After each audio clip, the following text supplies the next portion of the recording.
En manchette cette semaine à Infocam, il y a une hausse de l'itinérance dans la région du Kamouraska. On a comme un préjugé ou un stéréotype de l'itinérant. Le collège Sainte-Anne de l'Apocatière inaugure un tout nouveau vestiaire pour ses étudiantes de secondaire 2 à 5.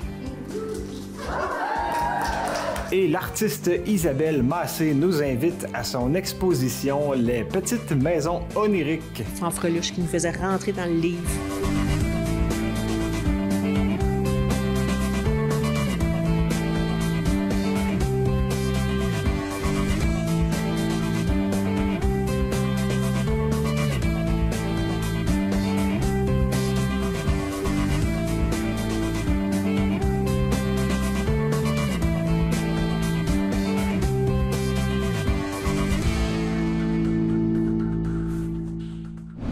Mesdames et messieurs, bienvenue à Infocam, l'émission d'actualité de la région du Kamouraska. Mon nom est Guillaume Pigeon et voici vos nouvelles pour cette semaine. L'itinérance est malheureusement en hausse dans la région du Kamouraska. À cet effet, j'ai rencontré Karina Fleury, qui est la directrice générale de Tandem Jeunesse.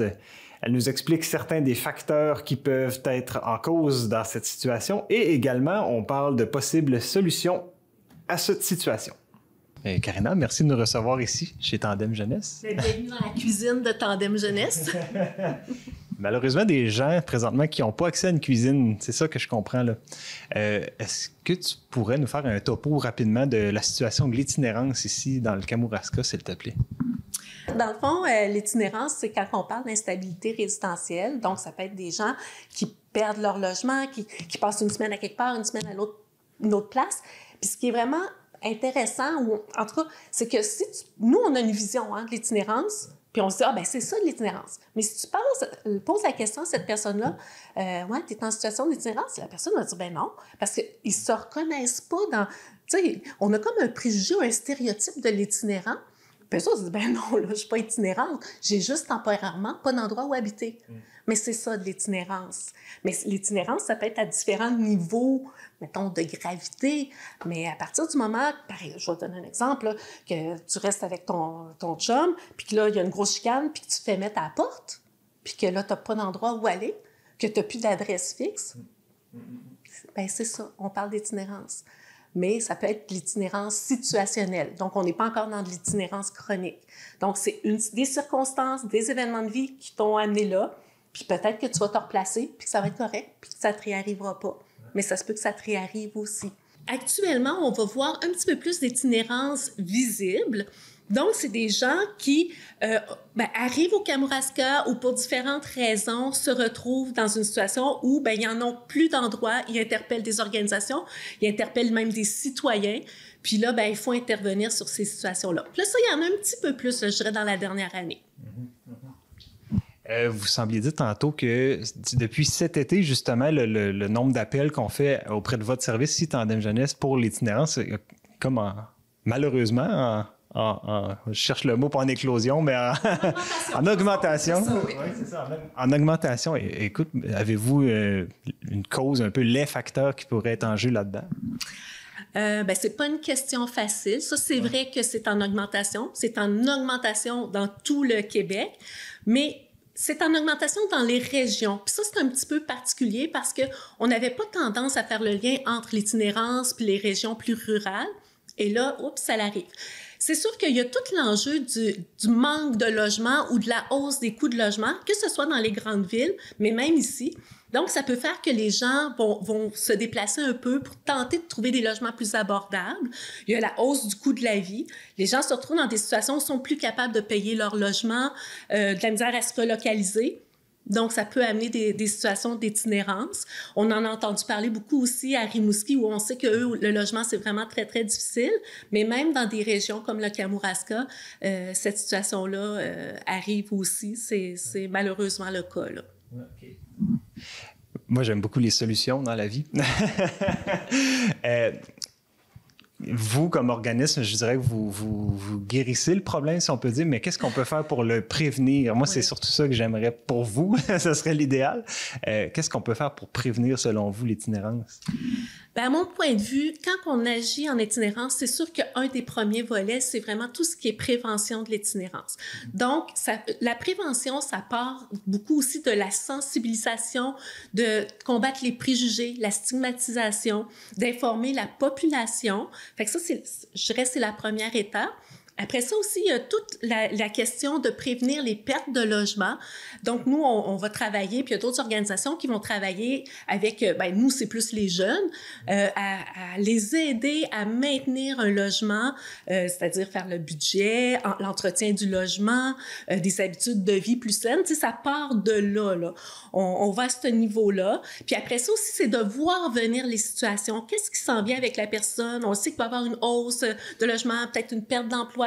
Donc, de voir venir ces situations-là pour pas que la personne se retrouve dans une situation de précarité, puis que là, oups, elle perd le logement, puis elle se retrouve dans la rue. Donc, il y a tout l'aspect de prévention. Puis c'est sûr que quand on parle en intervention, en itinérance, ben il y a l'aspect de l'intensité de l'intervention, du lien qui est créé avec la personne. Les travailleurs de rue sont souvent amenés à travailler avec ces gens-là. Quand la personne se retrouve vraiment en situation d'itinérance, ben il faut avoir des situations, des outils pour agir dans l'urgence. On ne peut pas se permettre d'attendre 3 semaines, d'avoir un rendez-vous. Il faut qu'on ait des solutions qui arrivent rapidement. Puis là, actuellement, c'est plus difficile au Kamouraska. On n'a pas tant de choses de mis en place, mais avec des partenaires, justement, avec la ville de la Pocatière, on a un petit comité de concertation pour l'itinérance pour voir comment qu'on peut travailler. On peut-tu faire des partenariats avec des propriétaires, avec un motel, pour tenter de trouver des solutions? Mais on travaille aussi avec le CIS, puis il y a une table de concertation Bas-Saint-Laurent en itinérance aussi qui vient de commencer pour qu'on regarde comment on adresse cette problématique-là. Puis que ce soit pas seulement dans la cour, soit du CLSC, soit d'un organisme comme Tandem ou les travailleurs de rue. C'est du travail concerté parce que on agit sur plein de facteurs en même temps, que ce soit les facteurs économiques, mais aussi au niveau de l'histoire de vie de la personne, de peut-être certaines difficultés qu'elle rencontre. On parle d'intégration sociale, d'intégration socio-professionnelle. Donc, ça nous prend plusieurs partenaires autour de la table pour les solutions. Oui, c'est important. Est-ce qu'un citoyen pourrait, par exemple, vous proposer, moi, je pourrais héberger quelqu'un. Est-ce que ça se pourrait se faire? Honnêtement, c'est déjà arrivé par le passé qu'on était interpellé par des citoyens qui avaient, rencontré quelqu'un et de bon cœur choisi d'héberger la personne. Donc, le travail qu'on va faire dans ce temps-là, c'est de soutenir le citoyen et de soutenir la personne qui est temporairement hébergée pour qu'elle se trouve un lieu plus permanent. Parce que c'est un peu ça. Quand on parle d'itinérance, on parle d'instabilité résidentielle. Donc, l'idée, c'est de stabiliser les gens à un endroit, à quelque part, puis de les aider à reconstruire un petit peu leur vie par rapport à ça. Fait que, oui, ça peut arriver que des citoyens choisissent d'héberger des personnes, mais à partir de là, nous, on peut supporter le citoyen si c'est ça qu'il choisit de faire, là.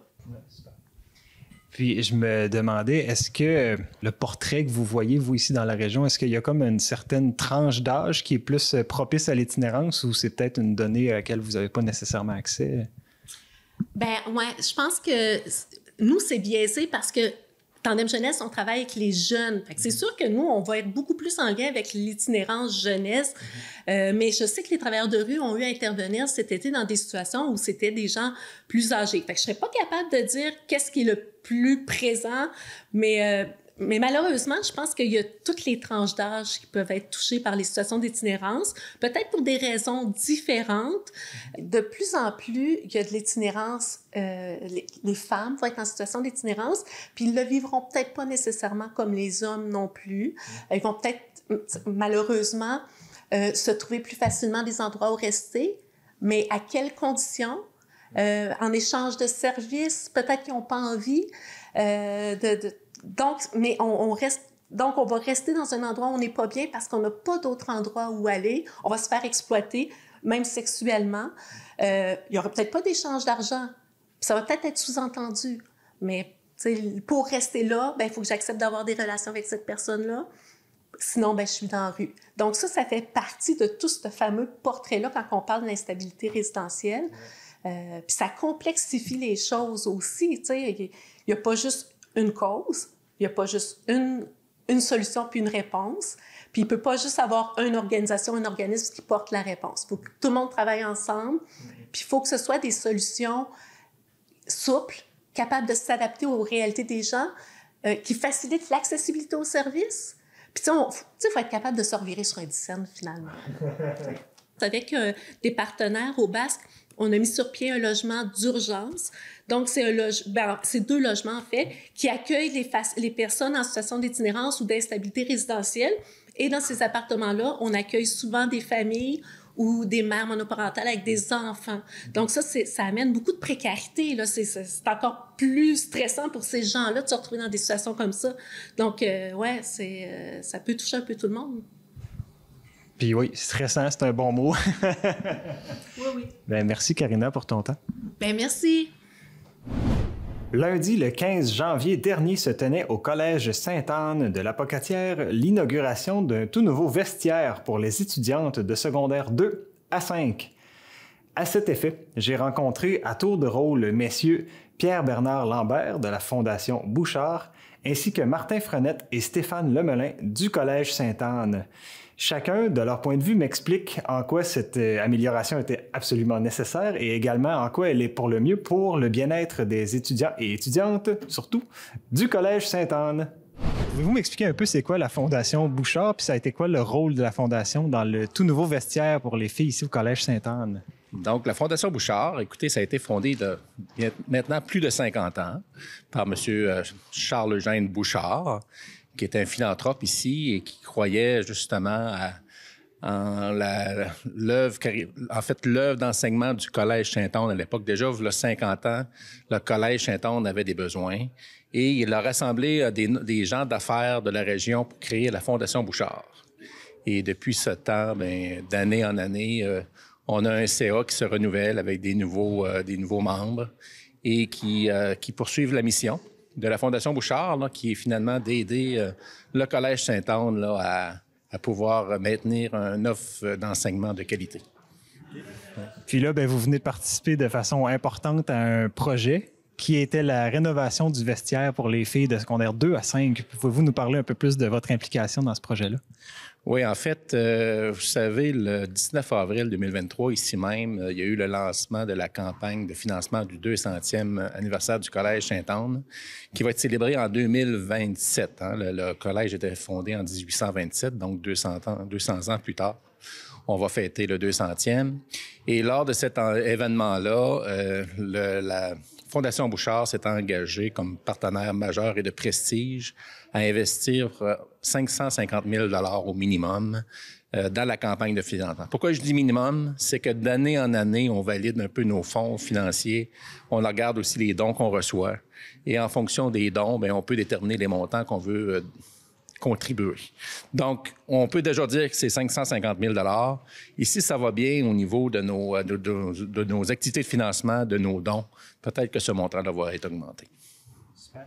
Ouais. Parlant d'activités de financement, est-ce que vous en avez plusieurs par année en général?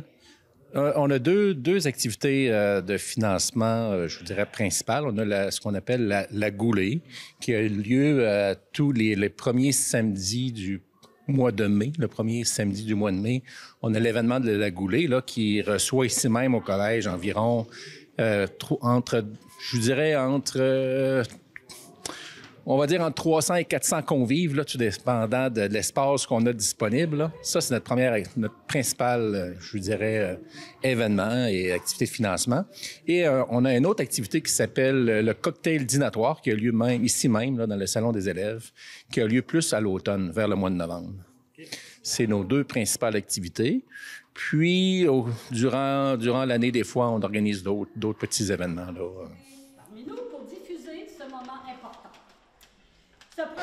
Monsieur Frenette, pouvez-vous nous expliquer pourquoi c'était un besoin nécessaire de faire ce changement-là au niveau du vestiaire pour les filles de secondaire 2 à 5? Oui, d'accord. Le vestiaire était vraiment, vraiment désuet. Non seulement il n'était pas très, très joli, mais sur le plan sanitaire, c'était plus ou moins intéressant. On avait aussi un très vieux plancher de bois franc qui datait des années 10, la fin des années 10, qui avait subi quelques dégâts d'eau, donc il y avait des vallons un peu là-dessus. Là. Alors, on a tout refait. Le bois franc a été retiré. On a mis du béton autolissant et de la céramique, donc des matériaux beaucoup plus appropriés pour un vestiaire. Là. Et évidemment, le bloc sanitaire aussi a été refait en totalité. Il y avait eu, dans le cadre de la campagne majeure de financement précédente, la rénovation du vestiaire des garçons, qui était encore pire que le vestiaire des filles, là, qui datait des années 50, mais qui avait l'air, en fait, qui était surnommé Auschwitz là, par les garçons à l'époque. Ça me donne une petite idée. Alors, on l'a rénové en 2011 et c'était maintenant le temps du vestiaire des filles d'être rénové de fond en comble. Dans ce projet-là, vous avez eu le soutien de la Fondation Bouchard, mais également de Rousseau Métal. Pouvez-vous me parler un peu de Rousseau? Ça a été quoi leur expertise? Qu'est-ce qu'ils ont apporté au projet? Bien, en fait, Rousseau a effectué un don majeur pour la rénovation du vestiaire des filles, mais à la Fondation Bouchard. Donc, c'est la contribution de la Fondation Bouchard à la campagne de financement qui permet la réalisation de ça. Mais Rousseau même, en fait, la Fondation même obtient un don majeur de Rousseau Métal. Okay. Mais pour la réalisation de la rénovation du vestiaire des filles. Super. Monsieur Lemelin, en tant que directeur ici au collège, cet apport-là au niveau pédagogique, le fait d'avoir rénové le vestiaire, qu'est-ce que ça apporte? Bien, écoutez, pour assurer la réussite des élèves, il faut qu'ils soient dans des conditions qui sont favorables à leur réussite. Donc, le fait d'avoir une belle infrastructure, des beaux vestiaires neufs, un endroit qui est convivial pour nos élèves va sûrement les aider pour le futur. Là. Puis, une chose, moi, qui m'a étonné quand j'ai vu, c'est que c'était un vestiaire pour les filles de secondaire 2 à 5. Là, je me questionnais, les secondaires 1, la raison pourquoi ils ont un vestiaire à part. Pouvez-vous m'expliquer? Bien, en fait, quand on parle du passage du primaire au secondaire, donc c'est important que les jeunes qui arrivent en première secondaire se sentent chez eux. Donc, pour ça, on crée un espace uniquement pour les élèves de première secondaire, autant pour les garçons que pour les filles. Donc, on les isole dans un coin de l'école pour qu'ils puissent s'adapter à cette grande école-là. Une marche à la fois. Exactement. Est-ce qu'il y a d'autres projets qui sont à venir? Bien, il faut comprendre que le collège va célébrer son 200e anniversaire en 2027. Donc, on est le 5e plus vieil établissement de niveau secondaire en français en Amérique du Nord. C'est quand même bien, 1827. N'oubliez pas que le Canada a été créé en 1867. Là. On est 40 ans plus âgé que le pays. Donc, une vaste campagne de financement qui vise à amasser 3 millions de dollars dans 3 axes différents. Le premier, c'est pour la réussite des élèves en difficulté. Il faut comprendre qu'au collège, le tiers de nos élèves ont des difficultés d'apprentissage. Il n'y a pas de test de sélection chez nous. On est une école privée qui ne fait pas de test de sélection. Également, un autre volet pour le développement pédagogique. Donc, on a un projet, entre autres, de salles multifonctions dans lesquelles les élèves vont pouvoir utiliser, parce que tous nos élèves ont des iPads, mais vont pouvoir travailler avec des MacBook Air, vont pouvoir travailler dans des salles avec la réalité augmentée, l'intelligence artificielle et tout ça. Et le troisième volet, mais qu'on a vu ce soir, qui était celui du jouet architectural, c'est-à-dire investir là, pas loin de 1,5 million de dollars dans cette belle bâtisse-là qui en a grandement besoin. Oui. Bien, merci, M. Lemelin. Je vous souhaite une belle fin de journée. Merci beaucoup, ça a été un plaisir. Avant de poursuivre vers notre dernière entrevue, je vais faire la lecture de quelques communiqués de presse d'intérêt général. Le premier bébé de l'année est né à l'hôpital Notre-Dame de Fatima de l'Apocatière et c'est un garçon. La Fondation de l'hôpital de Notre-Dame de Fatima est heureuse de souligner l'arrivée du premier bébé de l'année 2024 et de féliciter les heureux parents, Mme Noémie Dubé-Caron et M. Charles Ouellette-Bernier de l'Apocatière. Les parents ont gentiment accepté de présenter officiellement leur petit garçon né le 1er janvier à 12h34. À sa naissance, le poupon pesait 3510 grammes et mesurait 51 cm. Il est le deuxième enfant du couple et se prénomme Hubert. Grâce à la générosité de ses commanditaires, la Fondation a remis à la famille pour plus de 800 $ de cadeaux et tient à remercier tous les partenaires qui ont contribué à ce généreux présent. La population de Saint-Pascal est invitée cette année encore à bénéficier de réductions sur les sports d'hiver au club Les Belles Pistes du Rocher-Blanc à Saint-Bruno. Inspiré par le franc succès remporté l'an dernier par son entente de partenariat avec le club Les Belles Pistes du Rocher-Blanc à Saint-Bruno, la ville de Saint-Pascal est heureuse d'annoncer la reconduction de l'entente pour la saison hivernale 2023-2024. Cette année, la réduction pour les cartes de saison donnant accès aux sentiers de ski de fond et de raquettes passe de 25 à 50 %. Les adeptes de plein air hivernal occasionnel seront également servis puisqu'on offre aussi une réduction de 50 % sur l'entrée individuelle quotidienne aux résidents de la ville de Saint-Pascal. Il suffit de se présenter au club à Saint-Bruno avec une pièce d'identité avec adresse, tel un permis de conduire. La Chambre de commerce de Kamouraska-Lillet offre pour une 25e année l'événement dégustation de vins et fromages et gala reconnaissance samedi le 27 janvier au Centre Bombardier de l'Apocatière dès 17h. La soirée débutera par un cocktail et à 18h s'ensuivra une dégustation. Le prix pour les personnes qui ne sont pas membres de la Chambre de commerce est de 175 $ par personne, taxes incluses. Ce montant inclut le cocktail de bienvenue, le souper 5 services et l'accord fromage et vin qui consiste, lui, en 5 coupes de vin d'importation privée et fromage fin du Québec. L'artiste Isabelle Massé, qui est établie à Sainte-Hélène de Kamouraska, a présenté tout récemment l'exposition « Les petites maisons oniriques » à la salle La Mosaïque de la bibliothèque de l'Apocatière. Également connue sous le nom « Une artiste sur la route », elle nous présente cette exposition ainsi que sa démarche. Isabelle, ce soir, c'est ton lancement de l'exposition Les petites maisons oniriques. Est-ce que tu veux nous parler un peu de cette thématique bien inspirante? Ah oui, hein? Bien, en fait, je me suis inspirée de la région du Kamouraska pour ces tableaux-là. Vous allez toujours trouver dans les tableaux le fleuve, les montagnes du Charlevoix en arrière, qu'on voit souvent, puis des maisons. Les maisons oniriques. Pourquoi oniriques? Parce que c'est vraiment, ça sort de mon imaginaire. C'est des maisons drôles, impossibles, déstabilisantes. Des fois, ils tiennent sur un poteau. Puis il y a toujours quelque chose à manger. Genre, tu peux avoir le toit en crème fouettée. Ça peut être un sandwich au jambon. C'est souvent des desserts, en tout cas. La dent sucrée? Pas tant que ça. C'est le même. Okay. Puis le fait que ce soit des maisons, est-ce qu'il y a un second degré là-dedans ou c'est l'inspiration du moment? Comment ça c'est venu, le thème des maisons particulièrement? Oui, bien, ça fait longtemps que je tourne autour de ça. C'est vraiment, la maison, c'est un prolongement de nous, hein? C'est au niveau symbolique, là, c'est vraiment important. La maison aussi, dans notre histoire dans notre histoire de vie, on a besoin d'un toit, on a besoin d'un espace sécuritaire. Puis, c'est ça, je trouve que c'est un élément, je sais pas, ça m'inspire, c'est un élément essentiel dans notre vie, de surtout plusieurs plans. Oui. Ouais. Il y a une certaine psychologie, il y a une démarche là-dedans, c'est ça que j'entends. Oui, c'est sûr. Oui, c'est ça. Fait qu'ils sont tout le temps un peu rigolos, un peu bizarres. C'est impossible. C'est des contextes impossibles. Comme dans... Moi, je suis inspirée vraiment de mon enfance là, avec Franck Freluche qui nous faisait rentrer dans le livre. Ou les films de Tim Burton, Alice au Pays des Merveilles. C'est vraiment... c'est ça. Onirique, à fond. Aussi, j'ai vu que tu as un titre « Une artiste sur la route ». Ça aussi, ça m'intrigue. Est-ce que tu es nomade? Comment est-ce que tu te décrirais? Oui, semi-nomade, parce que je travaille sur la route. Je suis un prof d'art plastique spécialisé. Fait qu'on m'invite dans différentes écoles. J'ai fait le tour du Québec. Pas avec les tableaux, avec autre chose, mais j'en fais faire des collages aux élèves des fois. Ça m'arrive. C'est vraiment le fun. Puis c'est ça. Fait que j'ai vraiment vu tout le Québec. Ça le dit, là, une artiste sur la route, c'est ça. Fait que je donne des ateliers artistiques dans des bibliothèques, des écoles, des municipalités. Oui. Puis êtes-vous établi ici dans la région? Oui. Moi, je suis à Sainte-Hélène. OK. Super.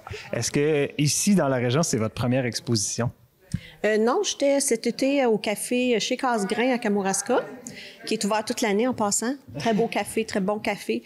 Puis c'est là que j'ai commencé. Oui, j'ai exposé là. Puis je vais être à Rimouski aussi cet été, au printemps. Oui. Cette exposition-ci, elle est... Nous sommes présentement, là, on ne l'a pas dit, mais on est à la bibliothèque de l'Apocatière. Puis on a jusqu'à quand pour venir la voir?